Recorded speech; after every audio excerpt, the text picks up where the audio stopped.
일단 목차를 보시면은 제목을 이렇게 잡았는데요.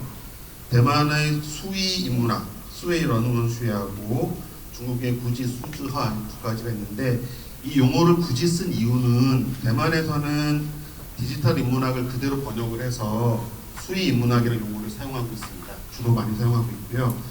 중국 대륙에서는 수위 인문학의 용어를 쓰긴 하지만 그렇게 많이 쓰는 것 같지는 않아요. 검색을 해보거나 관련 책을 보면 오히려 이쪽에서는 고적 숫자와, 그러니까 여기 수위라는 말하고 숫자라는 말은 디지털이라는 뜻인데 대만에서 이 용어를 주로 쓰고 있고 중국에서는 이 용어를 쓰고 있기 때문에 굳이 한국어로 번역하지 않고 이걸 그대로 가져왔습니다. 이게 어찌 보면은 그 나라의 어떤 경향을 보여주는 거라고 볼 수 있기 때문입니다. 예를 들면 대만의 디지털 인문학은 서양 쪽과 교류를 상당히 많이 하면서 연구를 하고 있고요. 관련 연구 단체들도 서양 쪽 교류가 많고 그래서 아마 디지털 인문학을 그대로 번역한 것 같고 중국 쪽에서는 아까 말씀드렸듯이 이렇게 쓰는 상황입니다. 알파고 이야기를 먼저 잠깐 해볼 텐데 2016년 3월에 알파고가 이세돌한테 4대1로 이겼는데 두 달이 지난 후 5월 달에는 업그레이드된 버전인 알파고 마스터가 커제를 3대0으로 이겼죠. 어찌 보면 이세돌이 이겼던 이 마지막 판이 인류가 인공지능을 이길 때 마지막이 아닐까라는 이야기가 있는데 2017년 가을 9월 정도에 알파고 제로라는 것이 또 등장을 해서 이세돌이 이겼던 알파고를 100대0으로 이기고 알파고 마스터를 89대 11로 이기게 됩니다. 이 알파고 제로는 이름이 제로인데요. 기본을 입력한 게 아니라 바둑의 기본 규칙만을 입력한 상태에서 자기 혼자 바둑을 두면서 자가학습을 해서 3일 정도 후에 인간이 축적한 바둑 기술을 다 정복했다 그래서 관련된 칼럼도 많이 나오고 기사도 크게 나왔던, 그러니까 그야말로 기존에 있었던 알파고는 인간이 한 데이터를 입력해서 학습한 거라면 얘는 자기 혼자 공부했던 무서운 애가 등장을 했습니다. 그래서 이런 알파고 제로의 등장이라든가 그 다음에 아까 많이 이야기 나왔습니다만은 빅데이터나 인공지능의 활용을 주된 내용으로 하는 4차 산업혁명에 대한 전망, 그리고 세계적으로 유행하고 있는 디지털 인문학의 연구와 활용, 이런 것들이 한문학 분야에서도 새로운 각성이 요구되기 때문에 이 주제로 학술대회를 개최한 게 아닌가라는 생각을 하게 됩니다. 한문학 분야는 전산화는 많이 되어 있습니다. 세계적으로도 한국구존번역원이라든가 중앙연구원이라든가 이런 시스템을 보면서 많은 학자들이 놀라고 있는데 전산화까지는 많이 잘 되어 있는 것 같습니다만, 그러나 한문학 분야에서는 언어학이나 국어학 분야에서는 코퍼스의 활용이라든가 그 다음에 여기 한중현에 계신 여러 선생님들께서는 많은 작업을 하고 있는데 구체적으로 한문학 분야에서는 그런 각성들이 이제서야 이루어지지 않나 생각이 듭니다. 그래서 이번에 주제가 이렇게 된 거라고 생각이 들고요. 그래서 보면은 중국과 대만은 한자가 자국의 문자이기 때문에 이런 고적 숫자화라든가 수위 인문학에 대한 연구들이 본격적으로 이어지고 있다고 생각이 듭니다. 본고의 목적은 그래서 제가 비록 이 분야의 전공자는 아닙니다만 거주 지역의 그쪽의 관계로 가까이서 접한다는 이유로 중국과 대만에서 한문 고적 디지털 자료 구축의 성과 그리고 연구 동향 그리고 전망 등에 대해서 살펴보면서 한국 한문학의 디지털 자료 구축 및 디지털 인문학에 대한 시사점을 확인해 보는 정도, 즉 중국이나 대만에서 이런 연구들이 있었다는 걸 소개하는 정도, 그리고 이어서 우리 한문학 전공자들이 어떤 것들을 받아들여야 될지 그 정도 말씀을 드리도록 하겠습니다. 원래 순서상 그 학회에서 저에게 준 제목은 중국과 대만이었는데 제 발표를 보시면 대만과 중국으로 바뀌어 있습니다. 대만 거를 찾다 보니까 시간이 부족해서 중국 거가 좀 소략하게 돼 있어서 대만 쪽에 앞에 배치된 상태고요. 주로 어떤 연구들을 하고 있고 성과들이 있는지를 소개해드리는 정도로 하도록 하겠습니다. 첫 번째는 학회인데요. 학회인데 대만에서 가장 큰 인문학, 디지털 인문학 학회가 2016년도에 설립되었습니다. 구체적인 이야기는 하지 않았습니다. 이 안에 성원들을 보면 정말 다양한 전공의 사람들이 모여있는 것 같아요. 그러니까 중문학뿐만 아니라 전산 언어학, 지리학, 컴퓨터 등등에서 다양한 학자들이 모여서 이 학회를 운영하고 있고 현재로는 가장 연구 성과들을 모으는 학회라고 볼 수 있을 것 같습니다. 정기적으로 학술대회를 개최하고 있고 또 이런 학술지도 발간하고 있습니다. 마침 2주 후에 제가 근무하는 학교에서 이거 학술대회를 하더라고요. 자료를 봤더니 발표자의 전공이 참 정말 다양하고 전 세계 사람들이 다 모여서 영어와 중국어로 발표하는 건데 저도 사실은 뭐 이분을 잘 모르는 상황이었습니다만 이거 논문을 준비하면서 상당히 관심을 많이 갖게 된 계기가 된 것 같습니다. 그 다음에 학교 쪽으로 가고요. 처음에 학회하고 두 번째는 연구기관인데요. 대학하고 연구소 살펴보도록 하겠습니다. 가장 대표적인 것은 대만대학의 수의인문연구 중심이라고 한국에서 많이 알려진 연구소가 가장 대표적인 거라고 볼 수 있습니다. 여기서는 전장품, 그러니까 기물이라든가 보물이나 이런 것들까지 다 디지털화하는 작업을 하고 있습니다. 문헌뿐만 아니라 현재 35개의 대형 디지털화된 자료를 구축을 하고 있는데 특히 여기서는 대만을 연구할 때, 즉 대만의 역사, 정치, 사회, 법률, 경제 각 방면의 자료를 구축해서 대만을 연구할 때 상당히 많은 도움이 되는 자료라고 볼 수 있습니다.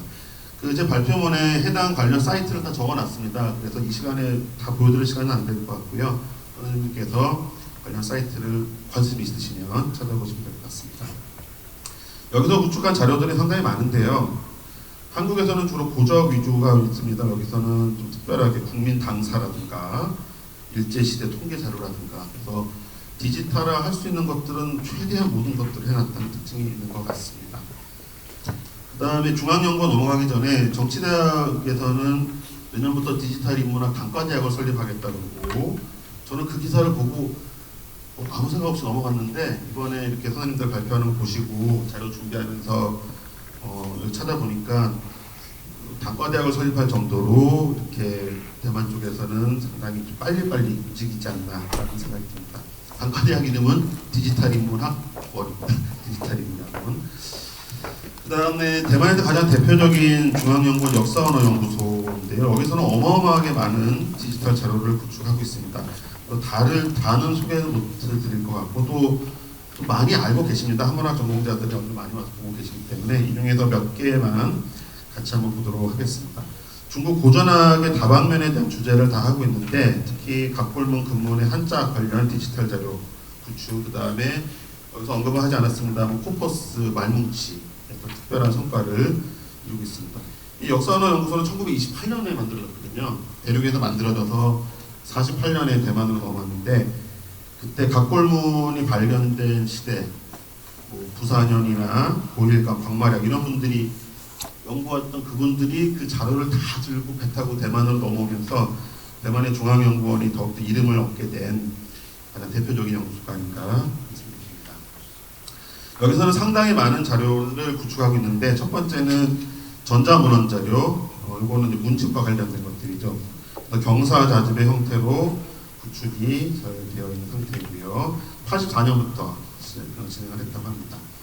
그 다음에 관심이 가는 부분 중 하나가 이건데 은주 군문하고 청동기 자료고입니다. 이 자료고는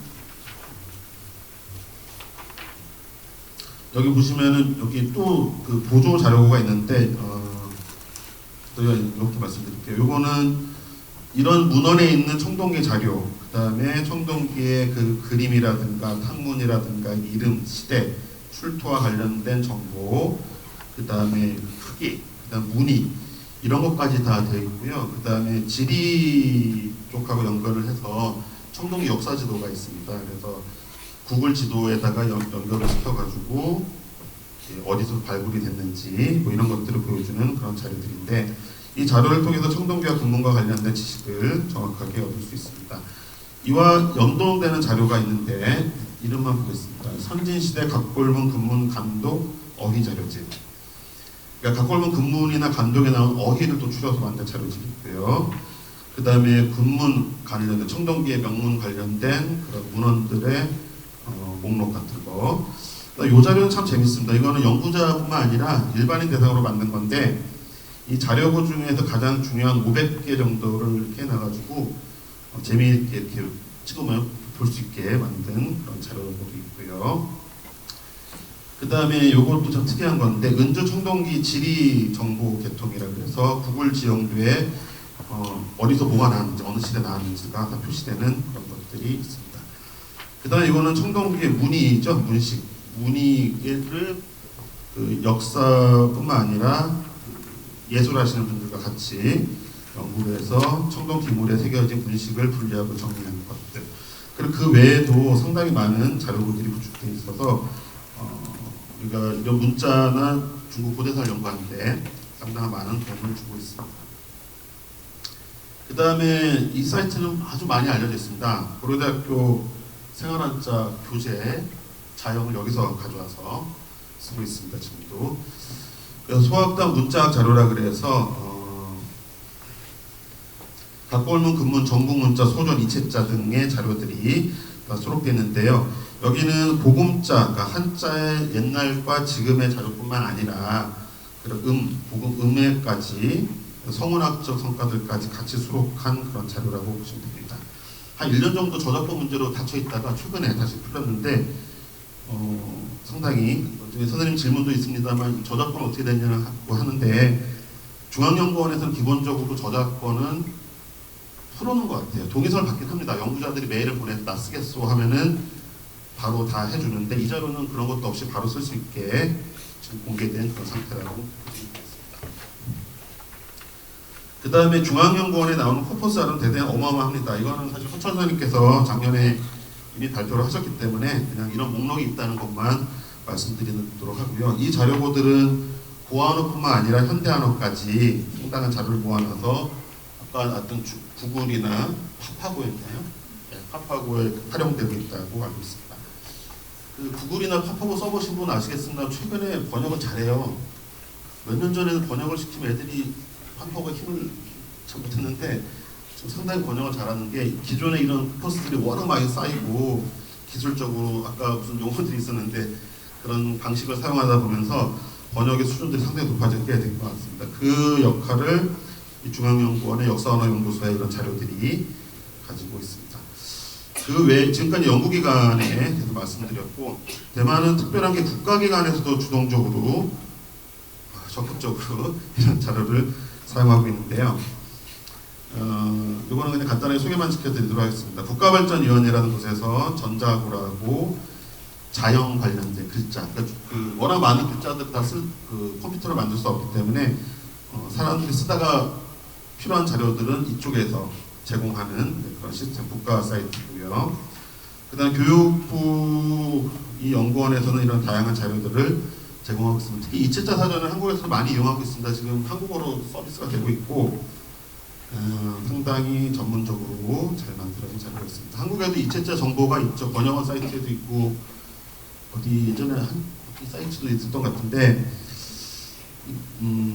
한국의 이체자 사이트의 문제점이라고 하면 이체자가 있으면 정체자가 있어야 되는데 그 정보가 없어요. 그냥 이체만 다 모아놓은 그런 상태인데 이 경우는 그런 정자의 개념, 그러니까 이야기가 좀 길어집니다. 한자 규범화에 대한 개념들이 중국이나 대만에 워낙 강하기 때문에 정자를 연구를 통해 설정을 하고 그와 관련된 이체자들을 제공하는 그런 사이트들이 있습니다.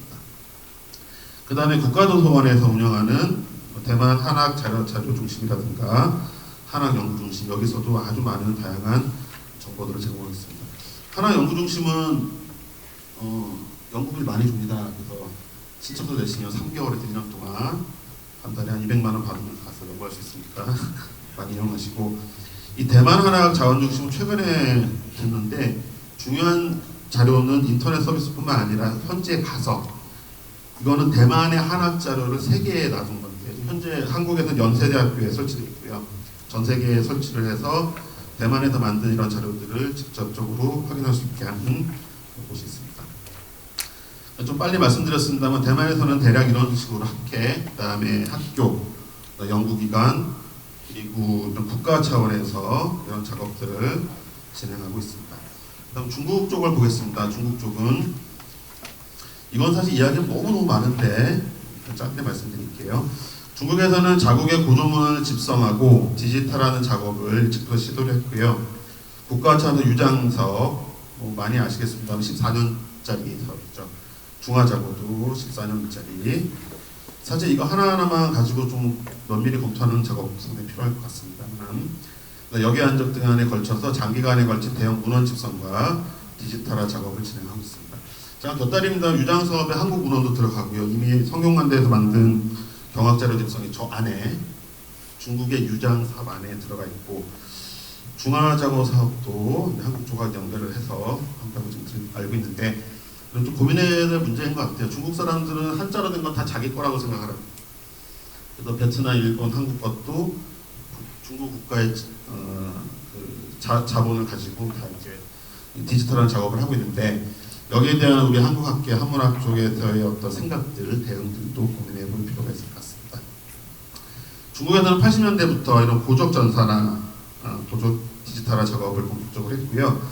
굳이 이 사람들은 디지털이 문학이라는 용어를 안 쓰려고 하는 게 서구 중심적인 그런 학회에 대한 반감이 아닌가 그런 생각이 들기도 합니다. 여러분 많이 사용하시는 CNKI의 고적 디지털화로 찾으면 약 3,000개의 논문이 나옵니다. 그 외에 다른 키워드를 넣으면 아마 수만 편의 논문과 학위 논문들이 나오고 있습니다. 물론 뭐 중국 사람들이 많아서 그렇기도 하겠지만 이들이 2000년대 이후로 이쪽 부분에 상당히 관심을 많이 가지는 것 같습니다. 아까 허천 선생님 발표할 때도 보니까 교육 가정 안에 넣는 것처럼 많은 관심을 가지고 있고요. 그 다음에 이런 국제학술 대회를 경연을 개최해서 그런 성과들을 보이고 있습니다.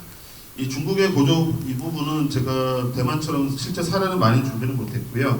연구 동향을 좀 살펴봤는데 검색에서 나온 게 3만 편이라 이걸 다 읽으려면 20년이 걸릴 것 같아서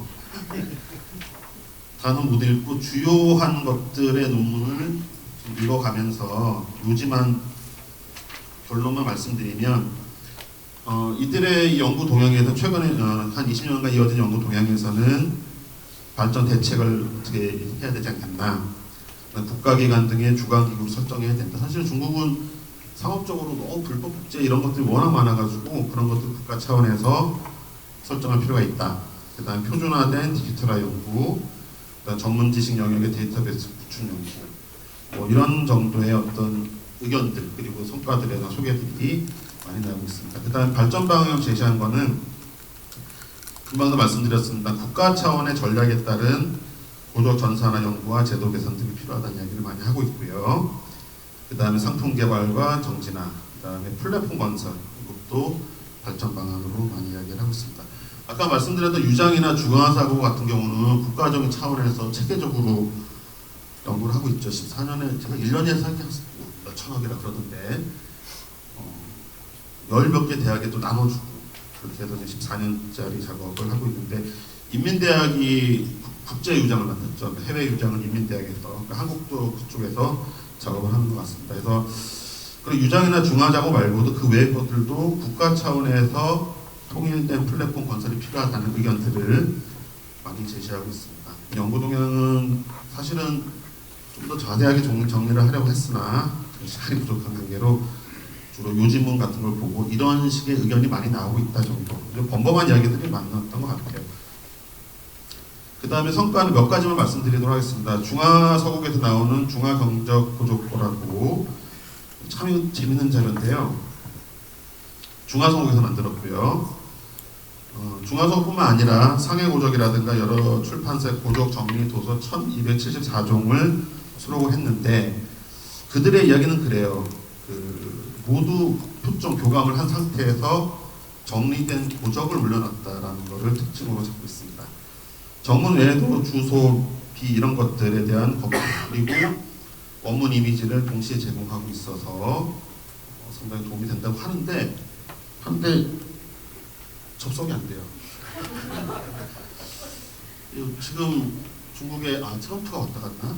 그리고 그 전에 무슨 대회가 있어가지고 최근에 중국 사이트가 접속이 잘 안 되는데 제가 대만에서 접속해서 더 그런 수도 있을 것 같은데 일단 이 사이트의 가장 특징은 우리 중화서국에서 수십 년째 하고 있는 정교, 정리본 그 자료를 올려놨다라고 이야기를 하고 있고 게다가 거기에 준하는 원문 이미지를 제공했다라고 이야기를 하고 있습니다. 제가 직접 보진 않아가지고 트럼프가 돌아가고 며칠 지나면 아마 사이트가 열리지 않을까. 네. 그 외에도 뭐 이런 여러 가지 많은 자료들이 있습니다. 그 다음에 코퍼스도 상당히 많이 있고요. 사실은 코퍼스 부분은 제가 잘 모를 뿐만 아니라 허천 선생님께서 작년에 2016년에 번역원에서 민족문화 논문을 수록하셨기 때문에 그쪽을 참고하시면 될 것 같은데 중국이나 대만이나 국가적인 차원에서 이런 말뭉치 작업을 하고 있고 이거를 기계 번역이라든가 아까 말씀하셨던 뭐 디지털 인문학 관련된 연구들을 지속적으로 이야기를 하고 있습니다. 어차피 논문이라기보다는 뭐 소개하는 정도이기 때문에 사실은 이런 것들 통해서 우리가 뭘 어떻게 해야 될 것인가에 대해서 찾는 것이 필요할 것 같은데요. 제가 뭐 해당 분야 전공자긴 아니긴 합니다만 몇 가지 좀 생각들을 한번 해보도록 하겠습니다. 첫 번째는 인문학자로 전산의 단계를 넘어서 디지털 인문학의 연구 방법을 활용하는 문제인데요. 오전에 김현 선생님께도 말씀하셨고 제가 논문 준비하면서 읽어봤는데 제가 이제 아까 선생님 말씀하신 같은 논조의 이야기입니다. 한번 읽어보도록 하겠습니다. 중국과 대만의 경우는 이 단계를 넘어선 디지털 인문학의 연구 방법을 활용하고 개발하는 단계입니다. 특히 대만 쪽이 그런 쪽들이 상당히 많이 되어 있는 것 같아요. 이러한 방법은 한문학, 저희 한국 한문학 연구하는 사람 입장에서 봤을 때는 획기적인 변화고 학문의 패러다임의 변화도 가져올 수 있다고 생각합니다. 물론 한국에서도 국어학이나 언어학 분야에서 전산 언어학을 많이 하고 계시고 또 한중현의 디지털 인문학 팀에서도 엄청난 작업을 하고 계신데 아직은 한국 한문학으로 봤을 때는 자료 전산화 정도의 초보적인 단계가 아닌가 생각됩니다. 그래서 허철 선생님께서 제시한 바처럼 한문학 연구에서도 이런 말문치 언어학을 효과적으로 적용하는 것들 이런 것들이 좀 필요하지 않을까 생각이 듭니다. 각 분과 학문이 4차 산업혁명을 전망하면서 새로운 연구 방법을 모색하고 자기 학문의 가치를 재정립하려고 시도하는 이 시점. 쉽게 말해서 안 죽으려고 살아남기 위해서 뭔가 새로운 패러다임을 만들고 연구 방법을 모색하는 이 시점에서 이미 원시자료 데이터는 한문학 분야가 많이 가지고 있기 때문에 이런 것들을 효과적으로 연구할 수 있는 방법을 우리가 개발하는 게 필요하지 않을까 라는 생각이 듭니다. 사실은 이 주제로 전산 언어학이나 다른 분야에서는 많은 발표도 많이 있었던 것 같아요. 근데 한문학 분야에서는 처음 하는 것이 이런 걸 우리도 좀 고민해봐야 되지 않을까라는 그런 생각을 해봤습니다.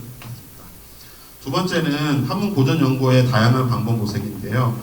중국과 대만의 디지털화 연구와 작업은 주로 고적, 한자 부분도 사실 엄청 많이 되어 있고 전장에 집중되어 있고 문헌 정리라든가 콤포스의 구축과 활용 이런 것들이 있습니다. 이 외에도 우리가 또 새로운 방법들을 많이 만들 수 있을 것 같아요. 예를 들면은 국경사범대 민속 전적 문자 연구 중심의 주효문 교수나 이영국 교수님이 한국에 작년에도 올해 오셨나? 올해도 오셨고 작년에도 오셨고 번영월에도 한번 다녀가시고 하셨는데 이분들이 하는 고적 판본 교감 같은 것들, 정보나 작업들. 그러니까 교감을 사람이 하나씩 대교하고 이거를 컴퓨터를 사용해서 하는 건데 이 2000년 교감학사에서 어찌 보면 좀 새로운 것들이라고 볼 수 있죠. 그다음에 그 교감의 정밀도 상당히 높고요. 사실은 이 자료는 제가 작년에 주현모 선생님이 대만에서 발표할 때 들었는데 그 원문 자료를 제가 가지고 있지 않아서 구체적인 내용은 들은 기억으로만 말씀드립니다만 어쨌든 그 정리뿐만 아니라 교감과 이런 데도 실제적으로 활용하고 있다는 점들. 우리 번역을 해도 원전 정리실도 있고 이런 많은 인력들이 투입되고 있는데요. 그런 기술들을 우리도 좀 활용하는 게 필요하지 않을까 생각이 듭니다. 이 밖에도 한자 자형 구형 요소에 대한 분석, 자형 규범화에 대한 연구, 초소 탈초를 위한 기본 자료 구축.